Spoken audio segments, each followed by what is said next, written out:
మన ప్రభు అయిన యేసుక్రీస్తు నామములో మీ అందరికీ శుభములు తెలియజేయచ్చు ఉన్నాము. ప్రియ దైవజనమా, షారోన్ మన్నాలో భాగముగా ఈ దినం మరొక వాక్య భాగమును ధ్యానించుకుందాము. సామెతల గ్రంథము 3వ అధ్యాయము 32వ వచనము. యథార్థవంతులకు ఆయన తోడుగా ఉండును. ప్రియ దైవజనమా, దేవుడు యథార్థవంతులకు ఎందుకు తోడుగా ఉంటాడు అని మనము వాక్యపు వెలుగులో ధ్యానించుకుందాము. సామెతల గ్రంథము 11వ అధ్యాయము 20వ వచనం ప్రకారం, యథార్థముగా ప్రవర్తించువారు ఆయనకు ఇష్టలు కాబట్టి వారికి దేవుడు తోడుగా ఉంటాడు. అన్నిటికీ మించి మన దేవుడు యథార్థవంతుడు కాబట్టి మనలో యథార్థత ఆయన కోరుకుంటూ ఉన్నాడు. అటువంటి యథార్థ హృదయము మనలో ఉంటే ఆయన మనలను ఇష్టపడి మనకు తోడుగా ఉంటాడు. యోబు జీవితాన్ని పరిశీలిస్తే అతడు యథార్థవర్తనుడు అని దేవునిచే సాక్ష్యము పొందాడు.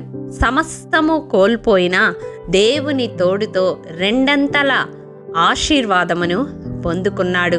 ఎందుకంటే సామెతల గ్రంథము 2వ అధ్యాయము 7వ వచనం ప్రకారం యథార్థవంతులను దేవుడు వర్ధిల్లజేస్తాడు.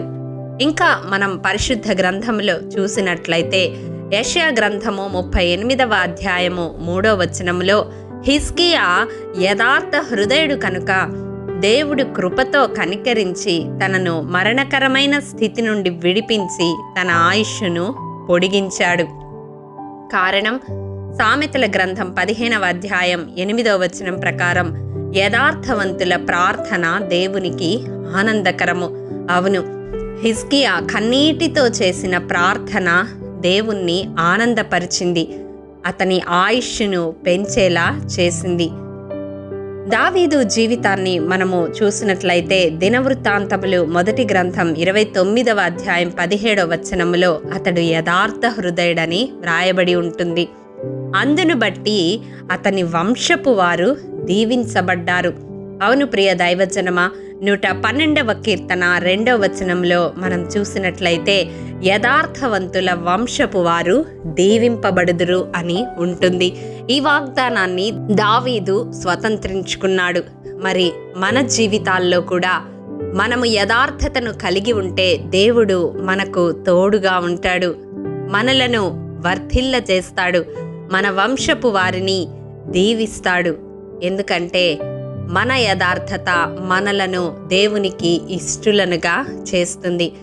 ఈ వాక్యము వింటున్న ప్రియ సహోదరుడా, సహోదరి, దేవుడు ఇష్టపడే వ్యక్తిగా నీవుండాలని కోరుకుంటూ ఉన్నావా? ఇంతవరకు గడిచిన సంవత్సర కాలము పరిశీలించుకుంటే ఒకవేళ నీ జీవితము దేవునికి ఇష్టకరముగా లేదా? అందును బట్టి నీవు కలవరపడుతూ ఉన్నావా? అయితే ఈ దినం ఒక తీర్మానం తీసుకోవాలని ప్రభు పేరట మనవి చేస్తూ ఉన్నాను. ఆయన ఎదుట యథార్థత కలిగి జీవించడానికి అభ్యాసము చేయాలి. మరి యథార్థముగా ఉండుట ఎలా అని మనం చూసినట్లయితే 18వ కీర్తన 23వ వచనం ప్రకారం, దోష క్రియలు మనము చేయకుండా ఉంటే ఆయన దృష్టిలో యథార్థులముగా ఉంటాము. అవును, ఈ క్షణమే దేవుని కృపాసనము చెంత మన దోషములన్నిటినీ ఒప్పుకొని విడిచిపెడదాము. ఆయన నమ్మదగినవాడు కనుక మన అతిక్రమములన్నిటినీ పరిహరించి తన కృపలో మనలను నిర్దోషులుగా తీర్చిదిద్దుతాడు. మనము ఆయన దృష్టికి యథార్థవంతులముగా కనపడతాము. విడిచిపెట్టిన వాటిని తిరిగి చేయకుండా మనల్ని మనము సరిచేసుకుందాము. యథార్థత కలిగి దేవుని ఎదుట జీవించడానికి అనుదినము దేవుని కృపాసనం యొద్ద వేడుకొని ఆత్మ సహాయము ద్వారా అతి కృపను మనమందరము పొందుకుందాము. ప్రేమ నమ్మకము కలిగిన మా ప్రియ పరలోకపు తండ్రి, నీ పరిశుద్ధ పాదములకు వందనములు. దేవా, విత్తబడిన వాక్యమును ప్రతి హృదయములో నూరంతలుగా ఫలింపచేయండి. అయ్యా, యథార్థవంతులకు నీవు తోడుగా ఉంటావని ఈ దినం మాతో మాట్లాడారు.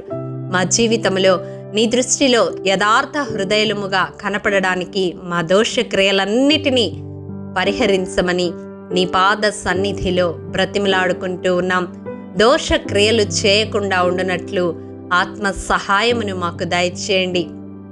మా శరీరములో ఆపాద మస్తకము నీ చిత్తానుసారముగా ఉండడానికి, నీకు ఇష్టకరముగా జీవించడానికి మా ప్రాణాత్మ దేహాలను అప్పగిస్తూ యేసు అతి పరిశుద్ధ నామం పేరట అడిగి పొందుకొని ఉన్నాము తండ్రి.